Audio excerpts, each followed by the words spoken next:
qui écrivent dans le chat et aux autres. Je suis Chloé Guillaume, je suis chargée de développement territorial et d'innovation au sein de la DEPAS. Et la DEPAS, c'est la direction d'entrepreneuriat et des partenariats socio-économiques de l'Université de Lorraine. À la DEPAS, j'anime une communauté sur l'autonomie et la qualité de vie. Dans le chat, après mon petit speech, je vais vous passer un lien pour que vous ayez toutes les informations sur la communauté et sur les 4 autres qui sont présentes au sein de la direction. Et vous pouvez vous y inscrire, vous pouvez avoir toutes les informations. Ça vous permet d'être au courant des prochains webinaires, des newsletters, de toutes les informations sur l'université. Pour votre parfaite information aussi, vous avez vu que j'ai commencé à enregistrer. Donc ce petit temps sera mis sur la bibliothèque YouTube de l'université, mais vous recevrez d'ici quelques jours, la semaine prochaine, un compte-rendu de cet événement avec le lien. Donc si vous voulez le partager, vous êtes évidemment les bienvenus. Et pour une petite information, alors nous, on faisait des brunchs, donc des événements en présentiel, et de l'année dernière, on est passé, comme tout le monde, au webinaire, et on a trouvé ça très important, voilà, de mettre en avant les connaissances, les savoirs des autres, et de pouvoir échanger. Donc on teste un format court aujourd'hui pour la première fois sur 30 minutes, parce que Lisa nous a proposé ça, et on a envie de voir ce que c'est. Et à la fin, il y aura un moment de questions, où vous pourrez vous poser vos questions et Lisa se chargera d'y répondre. Alors, je vous invite à les poser dans le chat, c'est moi qui gère et je les poserai à la fin à Lisa. Et en dernière petite chose, avant de laisser la parole à Lisa, je rappelle que nous sommes en pleine semaine de la qualité de vie au travail et que puisque c'est un sujet d'actualité, on est très heureux très heureuse de vous proposer ce petit temps d'échange. Et Lisa, je te laisse la parole. À toi l'honneur. Merci Chloé. Donc oui, bonjour à tous. Merci d'être venus. Merci à la DEPAS de m'avoir permis de présenter ce webinaire et à Chloé de l'avoir organisé avec moi. Donc effectivement, c'est la semaine de la QVT, donc un sujet brûlant en ce moment. Comment on va retourner au travail après la crise? Et on va voir dans un mode vraiment flash. Vous allez voir, c'est très rapide. Mais le but, c'est d'échanger voilà, de manière rapide sur ces sujets-là. Comment on peut co-construire les modes d'organisation de demain? Je vais me présenter. Donc, je m'appelle Lisa Janson, je suis docteur en ergonomie cognitive et d'ailleurs, j'ai fait mes études à l'Université de Lorraine. Donc, c'est pour ça aussi que je suis particulièrement contente de présenter ce webinaire dans ce cadre-là. Et donc, je m'intéresse à l'impact des contraintes mentales sur la performance et la santé des salariés. Je m'intéresse, comme tout ergonome, à l'adaptation de l'organisation des tâches, des espaces, des postes et des outils à l'activité, avec quand même un focus sur le fonctionnement du cerveau, donc comment on peut adapter tous ces éléments au fonctionnement du cerveau. Et je m'intéresse en particulier à l'optimisation du temps, aux espaces de travail et aux modes d'interaction avec les technologies pour améliorer la performance et la santé au travail et la qualité de vie au travail, évidemment. Donc, je suis là pour mon cabinet Coganalyse. Coganalyse, très rapidement, propose des diagnostics de performance et de risques psychosociaux.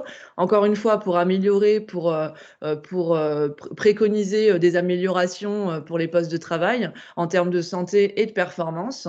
Je propose aussi des ateliers de co-construction pour accompagner les équipes, les collaborateurs et les managers dans la co-construction des règles pour travailler ensemble, dans la co-construction, par exemple, on va le voir un peu plus tard, des règles d'interaction. Et puis, je propose aussi des formations, des ateliers de sensibilisation, donc des ateliers d'une demi-journée. Les formations, c'est 2-3 jours. Et puis, des conférences pour informer vraiment le plus grand nombre possible sur ces problématiques-là, qui sont des problématiques qui ne sont pas forcément faciles à traiter et à aborder. Donc, pour commencer, je vais vous demander votre participation, parce que c'est un atelier flash participatif. Je vais vous demander de vous connecter sur le lien qui va vous amener à VoxVote. Alors, soit en flashouillant le code ici, soit en cliquant directement sur le lien que Chloé va mettre dans le chat. Et puis, vous n'aurez qu'à entrer le code 265644 et on va pouvoir faire un petit quiz ensemble. Donc, en attendant, j'en profite pour aller me mettre sur le quiz.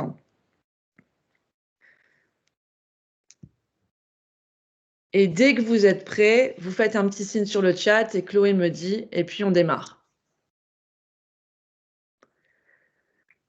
Donc la première question, tu me dis Est-ce que c'est bon pour... c'est bon pour tout le monde? Je vous dis ça parce qu'il y a 30 secondes pour répondre, hein. Donc, je vais commencer à vous lire la question. Donc, l'idée, c'est durant le confinement, alors vous devez répondre à une ou plusieurs des réponses possibles. Donc, vous avez travaillé plus d'heures que d'habitude et votre charge mentale a augmenté. Vous avez travaillé autant d'heures que d'habitude, mais votre charge mentale a augmenté. Vous avez travaillé moins d'heures que d'habitude, mais votre charge mentale a augmenté. Ou vous n'avez pas ressenti d'incidence de la situation, ni sur votre temps de travail, ni sur votre charge mentale. Donc, je démarre la question pour que vous puissiez répondre. Donc, encore une fois, hein, vous répondez vous choisissez la réponse qui correspond le plus à ce que vous avez vécu et vous pouvez choisir plusieurs réponses à la fois. Voilà, donc ça commence à arriver, effectivement. Donc, on commence à avoir une idée de votre impact, de l'impact du confinement sur votre travail, sur votre vécu. Alors, j'attends, on a encore quelques secondes. Voilà, les derniers. Voilà, bon, on a 14 votants. Peut-être qu'on en aura plus pour les prochaines. Est-ce que vous voulez que je recommence peut-être? Est-ce que certaines personnes n'ont pas eu le temps de répondre? On va remettre 30 secondes, hein, pour la première. On est bon, hein, c'est le nombre de participants du coup. Ah bah c'est très bien, parfait, bah, super. Donc effectivement, hein, on a l'impression, on a vraiment, bon, ce qui ressort, c'est que la majorité d'entre vous ont travaillé plus d'heures que d'habitude et votre charge mentale a augmenté. Alors, il y a quand même 21% qui n'ont pas l'impression d'avoir augmenté leur temps de travail ni leur charge mentale, donc ce qui est très bien pour eux.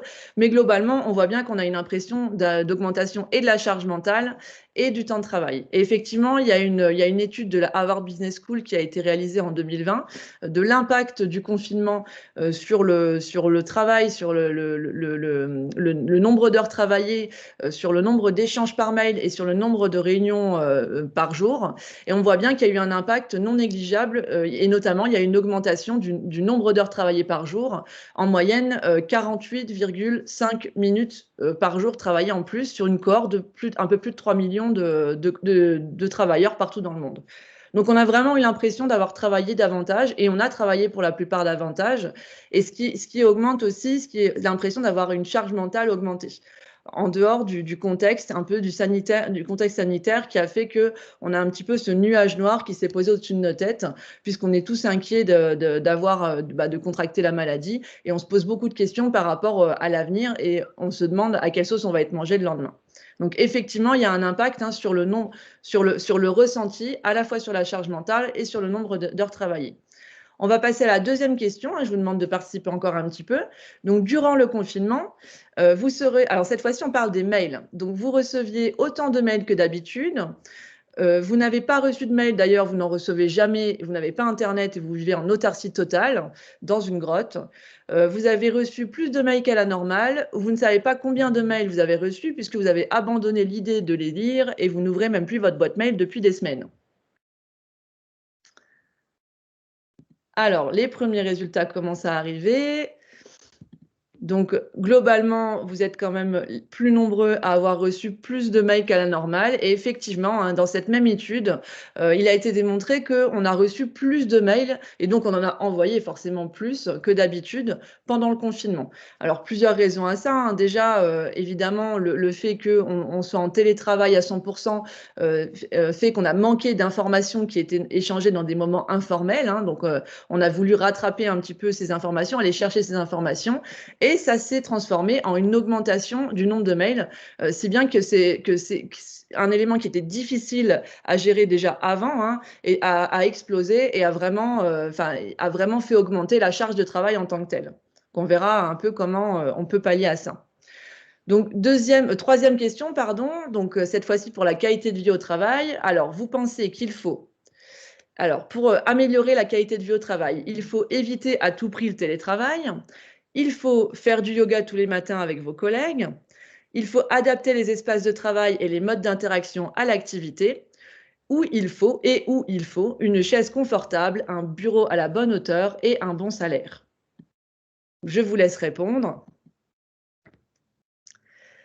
Alors là, on a un petit bug dans le système parce que, ah voilà, parce que ça c'était noté 100% alors qu'on n'avait pas tout, très bien.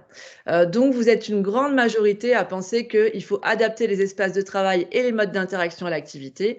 Et c'est vrai, hein, on ne le dira jamais assez. Faire du yoga, c'est bien. Je n'irai jamais contre cette idée, hein. Ça permet effectivement de faire de la cohésion en plus au sein des équipes et ça permet de travailler sur le mieux-être individuel. La chaise confortable et la bonne hauteur et le bon salaire, ça participe aussi, hein, au bien-être. Mais pour faire vraiment, pour améliorer la qualité de vie au travail de manière durable et pérenne, il faut avant tout adapter les espaces de travail et les modes d'interaction à l'activité. C'est une des missions qu'on a en tant qu'ergonome et c'est vraiment essentiel pour avoir des actions vraiment concrètes et durables surtout sur le travail. Donc on va voir très rapidement comment on peut faire pour adapter cette fameuse, enfin adapter les. Alors on peut pas aborder tous les sujets, mais aborder dans un premier temps les modes d'interaction, les modes de communication à l'activité et on va voir comment on peut co-construire les modes de communication de demain. Pour ceux qui étaient là à mon dernier webinaire, j'ai travaillé sur l'adaptation des espaces de travail et des modes d'organisation. Là, on va travailler sur les modes, on va voir les modes de communication. La première étape, c'est de lister les caractéristiques des informations à échanger et ses besoins. En fait, c'est d'analyser l'activité. C'est ce qu'on fait nous en ergonomie. Donc, c'est de savoir de quoi est fait son travail. C'est la toute première étape. Ensuite, on va lister les inconvénients et les atouts des modes de communication qu'on a à disposition, hein, parce qu'on sait très bien qu'on ne peut pas communiquer les mêmes types d'informations en fonction des contraintes et des besoins qu'on peut avoir. Et donc, on va pouvoir utiliser les multicanaux qui existent, hein, et qui se sont démultipliés même pendant le confinement pour communiquer le plus efficacement possible. Et puis, troisième étape, et non des moindres, hein, qui est de co-construire les règles d'interaction. C'est important que ce soit co-construit au sein des équipes parce qu'à partir du moment où notre travail n'est pas fait en silo, qu'on ne travaille pas dans une grotte justement, hein, ou dans un placard, on interagit sans cesse avec les autres. Donc, la façon dont on va travailler va impacter aussi la façon dont les autres vont travailler. Donc, comment on peut identifier les caractéristiques des informations échangées? On peut se poser par quelques questions, hein, et encore une fois, c'est une co-construction, donc on peut se poser ces questions-là au sein d'une équipe. On peut se demander déjà, est-ce que ces informations, ou est-ce que l'information que j'ai à transmettre implique une ou plusieurs personnes? Est-ce que j'ai besoin d'une réponse ou non, hein? Est-ce que c'est une information qui implique, par exemple, une prise de décision ou un débat? Ou est-ce que c'est simplement une information unilatérale? Si oui, est-ce que j'ai besoin de cette réponse de manière urgente ou non? Et enfin, cette information est-elle essentielle pour l'activité, pour le projet, pour le travail ou non? Hein, parce qu'on voit bien qu'on interagit beaucoup et on partage des informations qui sont parfois pas forcément essentielles. Donc, il faut vraiment adapter le mode de communication, le mode d'interaction par rapport au côté utile, indispensable et par rapport à ces caractéristiques-là. Donc, si jamais on se concentre sur l'axe synchrone-asynchrone, donc je dois partager l'information en direct ou pas, et sur l'axe indispensable, peu essentiel. Donc, l'information est indispensable ou pas. On peut s'apercevoir que, par exemple, l'utilisation des réseaux sociaux permet à la fois de partager des informations qui sont asynchrones, donc qui n'ont pas besoin d'une interaction directe, qui ne nécessitent pas une interaction directe, et peu essentielles, parce que c'est un petit peu perdu dans la masse. Si on veut cibler davantage des personnes et si l'information concerne une personne seulement, on peut aussi utiliser le chat, on peut utiliser le téléphone portable et le SMS en particulier. En revanche, le mail, pour ce qui est du mail ou des autres applications comme Slack ou Trello, hein, le gros avantage de ces applications, de ces modes d'interaction, c'est qu'ils sont asynchrones, hein, donc on n'a pas d'interaction directe qui est nécessaire, mais par contre, on peut vraiment les réserver pour les informations qui sont indispensables. Parce que si les informations qui ne sont pas indispensables, si on les fait passer via le mail, on va engorger les boîtes mail de tout le monde, ce qui a un peu été le cas pendant le confinement. Et en revanche, si on a besoin d'informations, enfin d'interactions directes et qu'on veut échanger des informations qui sont indispensables, essentielles, dans ce cas-là, on peut appeler les personnes ou faire des conférences en ligne, des réunions en ligne ou des réunions en direct, qui est encore mieux, qui permet davantage de fluidité. Donc, on voit bien qu'on peut adapter les modes d'interaction en fonction de nos besoins et en fonction du besoin des équipes. Et ça, c'est une co-construction qui se fait vraiment au sein des équipes. Et c'est en partie ce que je propose au sein des ateliers de co-construction. C'est de voir comment on peut adapter le fonctionnement de l'équipe et en particulier comment on peut désengorger ces fameuses boîtes mail qui nous posent problème et qui font qu'on a l'impression vraiment que notre charge de travail et notre charge mentale augmentent à cause de ces éléments-là. Donc voilà, c'était une intervention flash, donc très rapide. On a à peu près 12-13 minutes pour des questions. Donc si vous avez des questions, n'hésitez pas. Le but, c'est aussi d'interagir. Donc vous pouvez poser des questions via le chat, il me semble. C'est ça exactement. On a eu 2 remarques aussi de Bernard Schaffner, qui est du coup président Grand Est de l'ARSEG, qui nous dit que les échanges se font quand ils se font par écran, c'est beaucoup plus compliqué. C'est vrai. Alors les échanges dans le sens réunion à distance, c'est ça? Eh bien, oui, j'ai l'impression. Et il nous dit aussi que l'organisation doit s'adapter régulièrement et pour discuter avec lui aussi régulièrement. Je sais que c'est un point qui compte beaucoup pour l'ARSEG aussi. C'est ça, c'est qu'en fait, une fois qu'on a co-construit les règles d'interaction ou les règles pour travailler ensemble, c'est important de revoir régulièrement ces règles et de s'adapter vraiment au contexte, à la situation.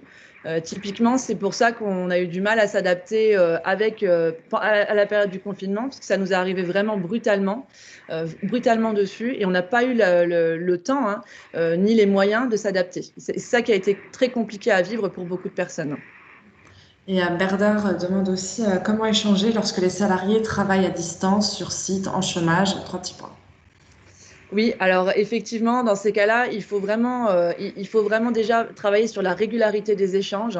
C'est important d'avoir des échanges réguliers avec les équipes, d'instaurer des rituels, parce qu'en plus, le fonctionnement du cerveau, on fonctionne tous comme ça, on a besoin de régularité, même si on nous demande davantage de flexibilité et davantage de travail, notamment multisite ou transverse, on a quand même besoin d'une certaine régularité. Donc c'est important d'instaurer des rituels. Et ce qui est important à savoir aussi, c'est qu'on a besoin d'échanges à la fois qui soient formels, donc qui parlent des avancements du projet, qui parlent des objectifs, de l'atteinte de ces objectifs, etc. Mais on a aussi de besoin d'échanges informels, qui parlent du travail, de la façon dont on travaille. Et c'est beaucoup ce qui a manqué pendant le confinement. C'est-à-dire qu'en fait, les fameuses petites informations qui étaient échangées autour de la machine à café, on ne les avait plus. Et ces informations-là auxquelles on accédait vraiment de manière fluide, de manière presque facile, presque naturelle, on n'y accédait plus par la suite, on n'avait plus accès à ces informations par la suite. Donc on était obligé de faire l'effort d'aller chercher ces informations. Et donc ça impliquait effectivement des réunions, ça impliquait un temps de travail plus important et ça impliquait une gestion des mails plus importante. Donc c'est vraiment de la régularité et remettre de l'informel, expliciter l'informel. Oui, il nous signale aussi que le directeur de l'environnement du travail s'adapte particulièrement. Merci Bernard pour toutes ces participations. Si vous avez des questions, n'hésitez pas à les poser dans le chat.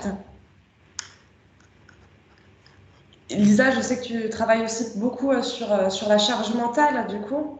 Est-ce que tu veux nous en dire peut-être un petit mot pour... Oui, c'est vrai. Alors, cette charge mentale-là, c'est vrai qu'on a eu un gros boom de la charge mentale et notamment ça s'est ressenti dans la façon dont on a commencé à parler vraiment beaucoup de charge mentale dans tous les domaines. Et c'est vrai que dans ce qui relève de la charge mentale, c'est important de faire le point sur ce dont on parle, quoi. Et moi, ce que je dis toujours, c'est que la première étape, quand on veut travailler sur la charge mentale, et même quand on va travailler d'une manière générale sur la charge de travail, parce qu'on a vraiment, on a vraiment tendance à confondre vraiment les deux, c'est déjà de se dire, de se mettre d'accord sur l'élément sur lequel on parle, quoi.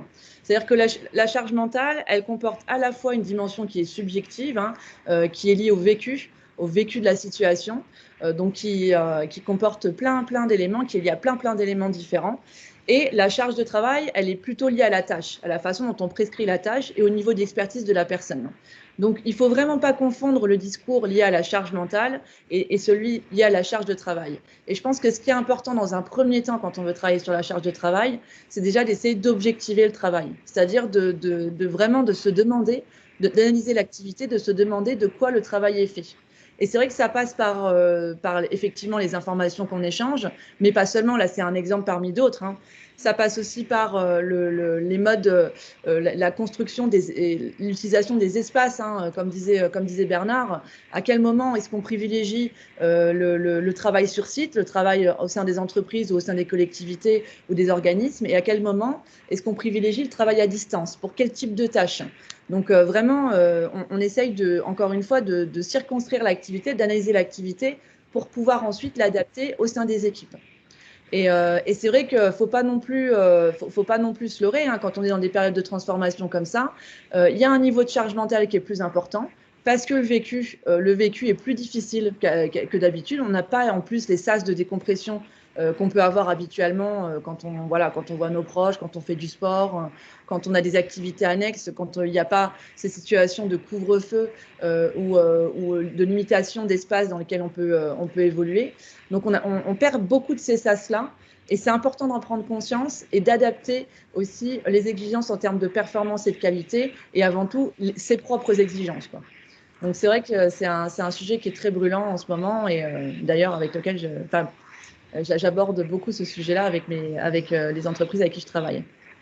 On a une remarque aussi d'Aurélie Marant qui dit la DRH de la région Grand Est a conçu des guides du travail à distance, du retour au bureau pour accompagner les managers, accompagner les équipes, outil bien nécessaire pour une grosse organisation multisite après un an de télétravail quasi à 100%.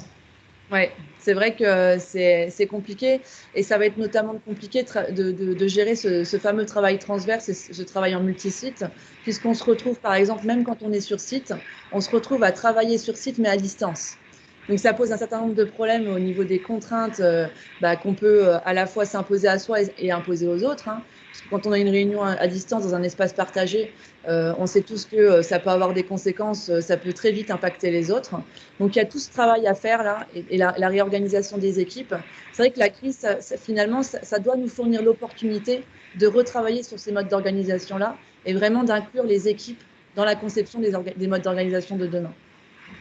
On a Isabelle Arnoux qui nous dit la difficulté pour les managers aujourd'hui, c'est de faire revenir les agents sur site et surtout de ne pas brusquer les agents. Mmh. C'est vrai, on s'est rendu compte que le temps et l'énergie avaient énormément de valeur. On le savait déjà avant, mais on s'en est particulièrement rendu compte pendant le confinement. On s'est rendu compte, on va s'en rendre compte même davantage pendant ces prochains mois, que le temps qu'on passe dans le trajet maison-travail a de la valeur. Donc là, l'intérêt, c'est vraiment de passer le message que quand on vient sur site, on ne vient plus pour un bureau, on ne vient plus pour un mobilier, on ne vient plus pour un espace de travail, mais on vient davantage pour des interactions, pour une situation de travail, pour une expérience de travail. On vient pour interagir avec les autres, on vient pour retrouver du contact qui nous a cruellement manqué pendant le confinement, on vient pour prendre des décisions, pour participer à des échanges qui soient fluides et qui n'aient pas à se faire en ligne, et on garde des temps à la maison, si on en a l'occasion, pour travailler plus calmement, pour être dans un environnement où on peut fermer les modes de communication, on peut se concentrer sur une tâche à la fois, et surtout, on ne confond pas télétravail et travail sur site, hein. Le travail sur site, c'est vraiment pour les échanges. Le télétravail, c'est vraiment pour le travail, pour la concentration et la production. Ça, c'est vraiment important d'accompagner les équipes vers ce mode d'organisation. Et pour revenir sur ce que tu disais précédemment, Aurélie demande si tu peux expliquer le syndrome de la cabane.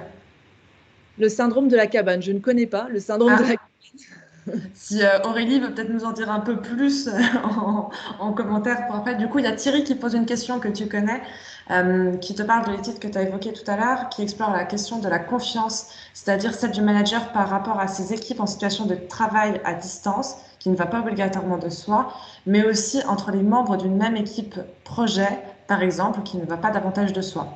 Mmh.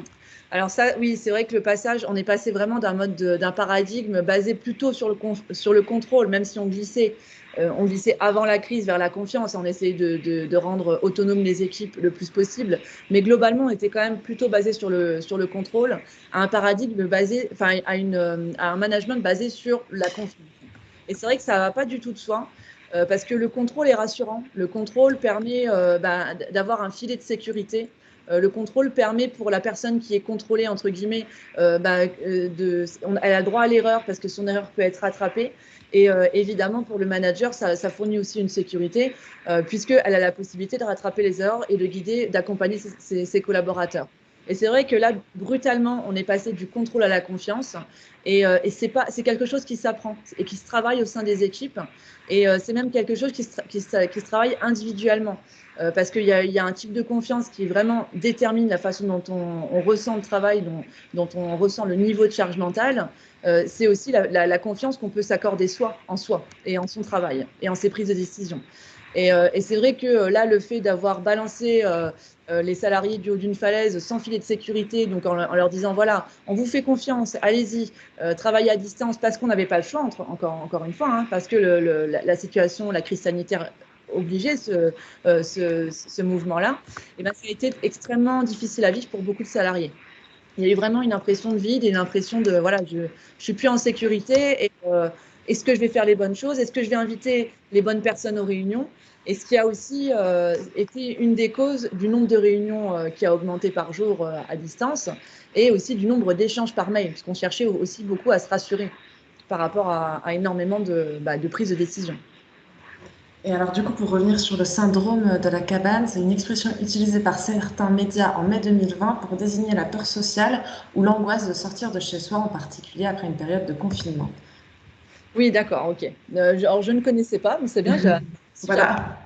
j'apprends des choses tous les jours et c'est tant mieux. Alors oui, effectivement. Alors moi, je travaille pas. Je suis ergonome de formation, hein, donc j'aborde pas vraiment le pan psychologique, hein, parce que là, on est vraiment en train de parler de la psychologie et d'un trouble qui est très particulier. Donc malheureusement, je ne peux pas en dire davantage concernant ce trouble-là.